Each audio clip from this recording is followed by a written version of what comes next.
Hello friends, स्वागत है आप सभी का। आज हम यहाँ डिस्कस करेंगे वंशानुक्रम तथा वातावरण से 30 इम्पॉर्टेंट क्वेश्चन जो सभी एग्जाम्स में सुपर टेट हो, टेट हो, रीट हो, एमपी टेट हो, बी टेट हो, ये सारे एग्जाम्स में इस टॉपिक से क्वेश्चन बनता है। वंशानुक्रम तथा वातावरण से हम यहाँ डिस्कस करेंगे 30 इंपॉर्टेंट क्वेश्चन की। पहला क्वेश्चन डिस्कस करेंगे, पहला क्वेश्चन देखेंगे। पहला क्वेश्चन है, वंशानुक्रम माता पिता से संतान को प्राप्त होने वाले गुणों का नाम है। यह परिभाषा किसने दिया था? तो रुथ वैन डिक्ट ने दिया था। दूसरा है डार्विन, तीसरा है मेंडल और चौथा है इनमें से कोई नहीं। तो ये परिभाषा किसने दिया था? ये परिभाषा दिया था रुथ वैन डिक्ट ने। अगला क्वेश्चन देखेंगे, दूसरा नंबर क्वेश्चन है, वंश परंपरा के मुख्य वाहक होते हैं। क्या होते हैं वंश परंपरा के मुख्य वाहक? गुण होते हैं, पितृक होते हैं, भ्रूण होता है या इनमें से कोई नहीं? तो वंश परंपरा के जो मुख्य वाहक होते हैं वो पितृक होते हैं, जिसे इंग्लिश में जीन कहते हैं। जीन ही होते हैं जो हमारे वंश परंपरा को आगे बढ़ाते हैं। अगला क्वेश्चन है, आनुवंशिकता के निम्नलिखित नियमों में से कौन सा सम्मिलित नहीं है? पहला है प्रत्यागमन का नियम, समानता का नियम, तीसरा है अभ्यास का नियम, चौथा है संयोग का नियम। तो जो आनुवंशिकता का जो नियम है उनमें से अभ्यास का जो नियम है ये सम्मिलित नहीं है। ठीक है। अगला क्वेश्चन है, कौन सा रोग वंशानुगत है?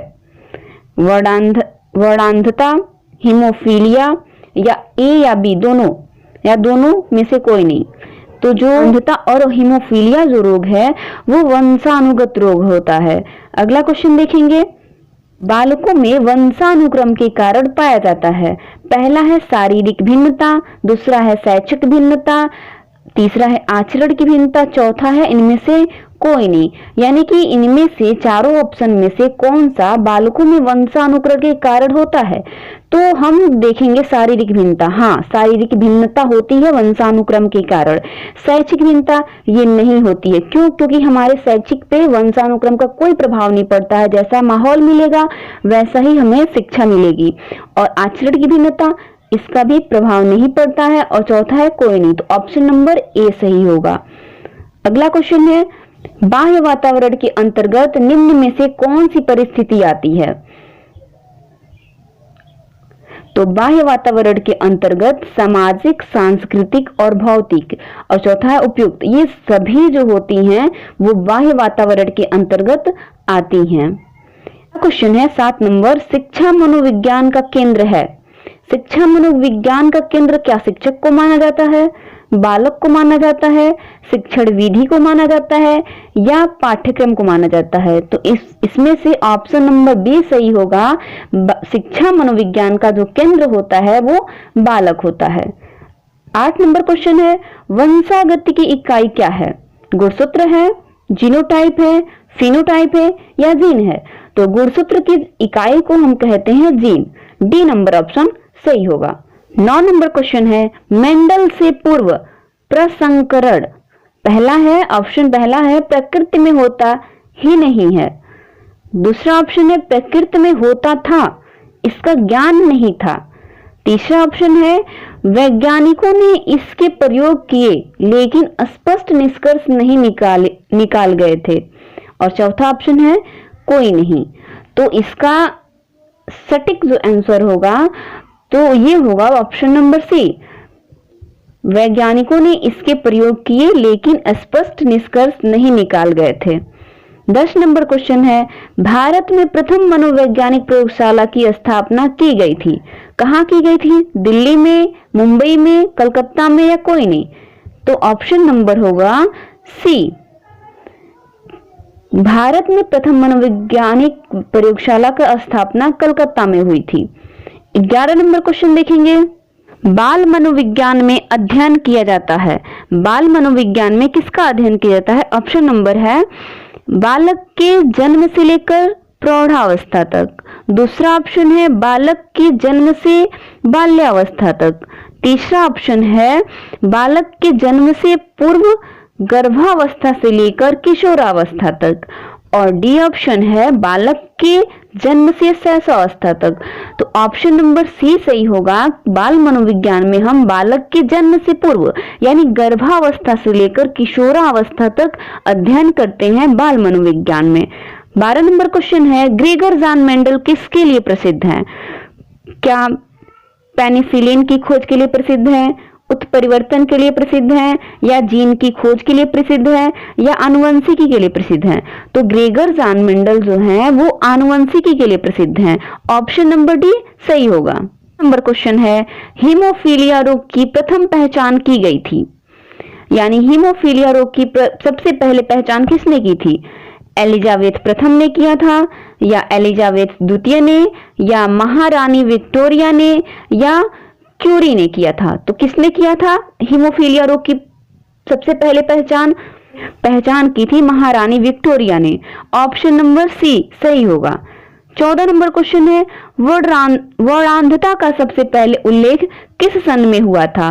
तो वर्णांधता का सबसे पहले उल्लेख सन 1876 में हुआ था। ऑप्शन नंबर सी सही होगा।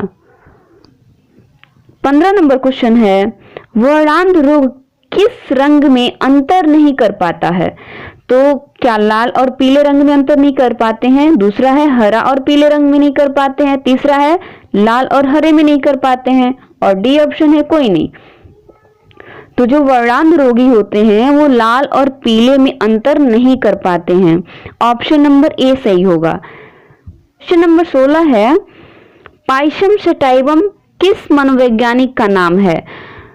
क्या चना का नाम है, गेहूं का नाम है, या उद्यान मटर का नाम है, या सरसों का नाम है? किसका नाम है पाइशम सटाइवम? तो मटर का नाम है पाइशम सटाइवम। ये वैज्ञानिक नाम होता है मटर का। ऑप्शन नंबर सी सही है। 17 नंबर क्वेश्चन है, वंशागत है, अर्जित होता है, या जन्मजात होता है, या अधिगम होता है, या क्रियाशीलता होती है? तो जो वंशागत होती है वो जन्मजात चलती रहती है। ऑप्शन नंबर बी सही होगा। 18 नंबर क्वेश्चन है, विकासवादी सिद्धांत का समर्थक थे, कौन थे? मेंडल, थॉर्नडाइक, रास, या लैमार्क? तो विकासवादी सिद्धांत के समर्थक थे मार्क। ऑप्शन नंबर डी सही होगा। 19 नंबर क्वेश्चन है, बालक के विकास के लिए आवश्यक है। बालक के विकास के लिए क्या आवश्यक है? वातावरण, वंशानुगत, प्रेरणा, या सभी? तो बालक के विकास के लिए ये सभी इंपॉर्टेंट है, वातावरण, वंशानुगत और प्रेरणा। तो ऑप्शन नंबर डी सही होगा। 20 नंबर क्वेश्चन है, संतान को पिता से कितने जीन प्राप्त होते हैं? तो संतान को पिता से 50% जीन प्राप्त होते हैं और 50% जीन उनकी मदर से होता है। ठीक है, तो ऑप्शन नंबर बी सही होगा। 21 नंबर क्वेश्चन है, वंशानुगत रोग माने जाते हैं। क्या वंशानुगत रोग वर्णांधता को कहा जाता है, हीमोफीलिया को कहा जाता है, या दोनों को कहा जाता है, या इनमें से कोई नहीं? तो वंशानुगत रोग जो होता है वो हीमोफीलिया और वर्णांधता दोनों को माना जाता है। ऑप्शन नंबर सी सही होगा। 22 नंबर क्वेश्चन है, क्या उपयुक्त थे? ऑप्शन नंबर ए है, मटर के पौधों में प्राकृतिक रूप से स्वपरागण ही होता है। क्या ये सही है? दूसरा है, मटर के पौधों में केवल 2 गुणसूत्र पाए जाते हैं। क्या ये ऑप्शन सही है? कुत्तों के वंशावली का रिकॉर्ड उपलब्ध नहीं है। क्या ये सही है? और डी ऑप्शन है, इनमें से कोई नहीं। तो इनमें से जो ऑप्शन सही है, पहला ऑप्शन है, मटर के पौधों में प्राकृतिक रूप से स्वपरागण होता है। यस, होता है। जो मटर के पौधे होते हैं उनमें स्वपरागण होता है, यानी कि एक ही पौधे से अंत में परागण होता है, किसी और पौधे से नहीं होता है। तो ये करेक्ट ऑप्शन है। दूसरा ऑप्शन है, मटर के पौधे में केवल 2 गुणसूत्र होते हैं। नहीं, ये ऑप्शन गलत है। 23 नंबर क्वेश्चन देखेंगे, वर्णांध व्यक्ति लाल व हरे रंग में भेद नहीं कर सकता, इसे कौन सा दोष कहा जाता है? तो क्या प्रोटीन की दोष होती है, इसमें वसा की होती है, या अम्लीय दोष होता है, या इनमें से कोई नहीं? तो जो वर्णांध व्यक्ति होते हैं जो लाल और हरे रंग में भेद नहीं कर पाते हैं, उनमें प्रोटीन की दोष के कारण ये रोग होता है। 24 नंबर क्वेश्चन है, वर्णांध व्यक्ति नहीं बन सकते हैं। वर्णांध व्यक्ति क्या नहीं बन सकते हैं? कलाकार, अध्यापक, छात्र, संगीत। तो वर्णांध व्यक्ति जो होते हैं वो एक अध्यापक तो बन ही सकते हैं, संगीतकार तो बन ही सकते हैं और छात्र भी बन सकते हैं। जो वर्णांध व्यक्ति होते हैं वो कलाकार नहीं बन सकते। ऑप्शन नंबर ए सही होगा। 25 नंबर क्वेश्चन है, मेंडल का संबंध किससे है? जर्मनी से है, फ्रांस से है, ऑस्ट्रिया से है या अमेरिका से है? यानी मेंडल कहाँ के निवासी थे? तो मेंडल ऑस्ट्रिया के निवासी थे। 26 नंबर क्वेश्चन है, कौन मनोवैज्ञानिक वंशानुक्रम को अधिक महत्व देते हैं? तो वातावरणीय मनोवैज्ञानिक वंशानुक्रम को अधिक महत्व देते हैं, या जैविकीय मनोवैज्ञानिक, या जन्मजात जो होते हैं वो, या डी ऑप्शन है कोई नहीं। तो जो जैविकीय मनोवैज्ञानिक होते हैं वो वंशानुक्रम को अधिक महत्व देते हैं। ऑप्शन नंबर बी सही होगा।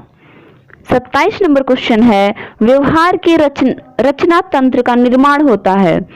क्या वंशानुक्रम से होता है, वातावरण से होता है, अधिगम से होता है, या इनमें से कोई नहीं? तो व्यवहार का जो रचना तंत्र का जो निर्माण होता है वो वंशानुक्रम से होता है। ऑप्शन नंबर ए सही होगा। नंबर क्वेश्चन है, व्यक्ति का व्यवहार निर्धारित होता है। क्या वंशानुक्रम से होता है, वातावरण से होता है, अधिगम से होता है, या इन सभी से होता है? तो व्यक्ति का जो व्यवहार होता है वो इन सभी से होता है। यानी कि जो व्यक्ति का व्यवहार निर्धारित होता है वंशानुक्रम से भी होता है, वातावरण से भी होता है और अधिगम से होता है। यानी व्यक्ति का व्यवहार कैसा है, तो वो क्या सीख रहा है, किस वातावरण में रह रहा है और उसकी वंशानुगत क्या है, वो इन तीनों का प्रभाव उसके व्यवहार पे पड़ता है। 29 नंबर क्वेश्चन है, वंशानुगत सिद्धांत का बीज रूप प्राप्त होता है। यानी कि प्लेटो से, सुकरात से, अरस्तु से या डार्विन से? तो वंशानुगत सिद्धांत का बीज रूप अरस्तु से प्राप्त होता है। ऑप्शन नंबर सी सही होगा। 30 नंबर क्वेश्चन है, मेंडल का वंशानुगत सिद्धांत प्रकाशित हुई थी। तो मेंडल का वंशानुगत सिद्धांत कब प्रकाशित हुई थी? तो मेंडल का जो वंशानुगत सिद्धांत है वो 1866 में प्रकाशित हुई थी। ऑप्शन नंबर बी सही होगा। थैंक यू दोस्तों, ये रहा हमारा वंशानुक्रम तथा वातावरण से मोस्ट 30 इंपॉर्टेंट क्वेश्चन जो बहुत ही इंपॉर्टेंट है। यदि वीडियो आपको पसंद आई हो तो लाइक, शेयर और सब्सक्राइब जरूर करें। थैंक यू दोस्तों।